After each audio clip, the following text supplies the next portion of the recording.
We need a borderless continent. We need a continent with one currency. We need a continent with one parliament, which has got teeth and it will bite and hold the executives in countries accountable. And ultimately, we need one African president. We need United States of Africa. We supported and we continue to support those ideals of brother leader Gaddafi. We are following in the footsteps of those leaders. We are not saying they were perfect, some of them, but there are a lot of teachings that come from our leaders in the continent which we can follow because we think they will unite us. This thing was the one thing called Africa. This was one thing. It was divided by colonizers. These borders are artificial borders imposed on us by colonizers. Why do you want to behave like you are owning colonizers' properties? These borders are colonizers' properties, they are not ours. Let us go back to African unity. We want one voice, one Africa. We must stop doing away with African hate, which was instilled in us by the colonizers. When you say, hey, there are too many Zimbabweans here, there are too many Nigerians here, hey, you are doing the work of the devil, which is to divide Africans. Be angry with Nigerians and South Africans for doing crimes, the same, Zimbabweans, the same way you are with South Africans who commit crimes. They must be treated the same. It must not be because it's a Nigerian, it's a more crime. If a Nigerian kills a person, that killing is twice. As if the murder by South African is lesser than a Nigerian murder. It's wrong. Crime is crime. Let's deal with it as crime. When it is a white person in South Africa, undocumented, he's called an investor. Not only a white person, including Indians and Chinese. These Guptas didn't have proper papers here. These Guptas didn't have proper papers. No one dared called them Kwerekweres. No one. But if it was my African brothers, we're going to be called Kwerekweres because they don't have papers. Self-hate. It must come to an end. If it means making the EFF lose votes for that, let it lose votes. Lose votes on principle. Not on political expediency of wanting to appeal. This country belongs to Africans in the same way Nigeria belongs to South Africans. Nigeria is South Africa. South Africa is Nigeria. We are Zimbabweans. We need to do away with this nonsensical idea that was imposed on us by colonizers, by Theresa May ancestors, that we must dislike each other. We must do away with that. Theresa May is coming here to make sure that we continue to hate each other. Look at what we are doing now. We are reclaiming our land in South Africa, saying our people must get the land inspired by our brothers in Zimbabwe. Namibia is following. Let the whole of African continent follow and reclaim our land. That's how we are going to gain our independence. And through the ownership of the continental land, we shall then have a true one South Africa. We are unable to unite because we are divided along colonial lines, Francophones and Anglophones. We need to do away with that. We need to love our African brothers in America when they are being slaughtered, in London when they are being slaughtered. They need to know that we love them here in South Africa. They remain our brothers. Love each other everywhere else where you find one another. Protect each other, Africans, because we are in the receiving end of capitalism. Capitalism inherently, it is racist. That's why it's targeting blacks everywhere else where blacks are found. So we need to do away with that. We need and Commonwealth is actually one of the institutions that perpetuate African divisions.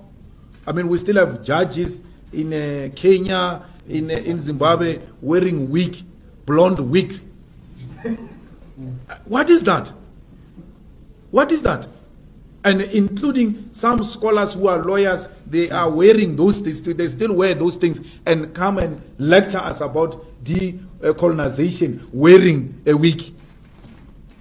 Decolonizing Africa starts with simple things. Starts with doing away with apartheid colonial symbols and colonial way of doing things. It must, we must, and even if it's not our generation, generations to come, we must have a language that unites Africans, like Swahili.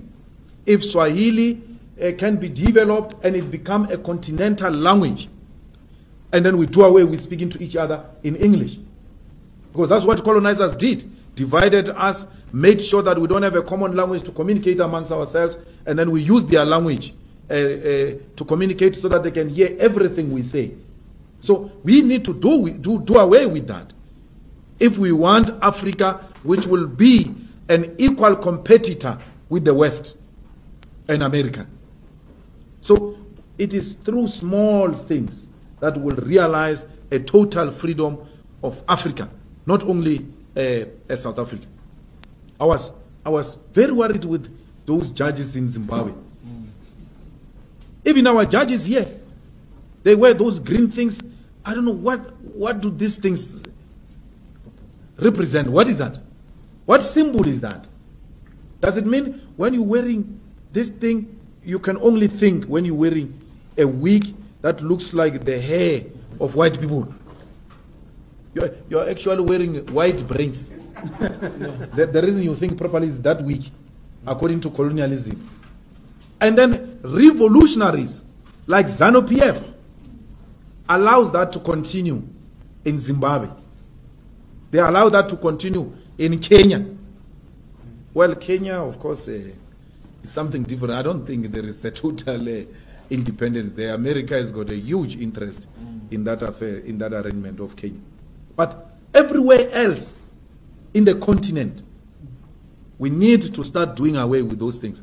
And pulling out of Commonwealth is one of the things we need to do to realize a complete sovereignty for South Africa. We must not be scared to say that. We must be hated. It might not happen now, but that is what we're envisaging for the future of South Africa. It might not be realized in our lifetime, but those who are coming after us should know what we stood for.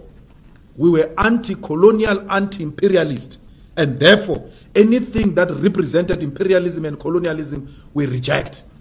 In the same way we reject Trump, in the same way we reject Theresa May, we reject everything that represented. When we said roads must fall, we meant exactly that we need to do away with symbols that represent colonialism. As we speak now, the EFF doesn't participate in the Commonwealth Parliament Forum. We don't. We don't. The EFF refuses to participate in multinational organizations that have got close links and relations with imperialism. We refuse. We don't. We don't do that. And our going to London, talking to business people in London, talking to business people in America, everywhere else, is not talking to imperialism. It's talking to individual potential investors. The same thing we can do in Nigeria. The same thing we can do in Kenya. Strengthen African Union. We need to strengthen African Parliament. We need to strengthen African judicial system. We need to trial tyrants here in Africa. We need to trial and jail dictators here in Africa through our own African judicial system. We can do it. We don't need imperialists to come and tell us how we can conduct our affairs in this continent. For that we shall be hated. But let us be killed and hated for what we stand for. We must not be scared to die for the things that we stand for. That's what we represent. That's what we stand for.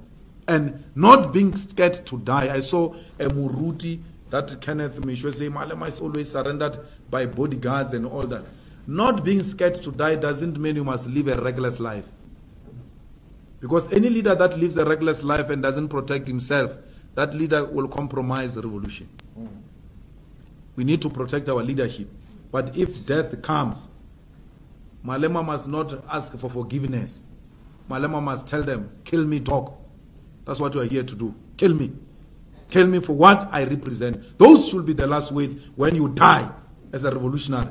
Die with your boots on, die not apologizing, because the enemy one day will tell the story of your life and they will say these were the last words. The last words of a revolutionary must inspire generations to come to continue the fight for a total economic emancipation of the African continent. Thank you very much. Sure,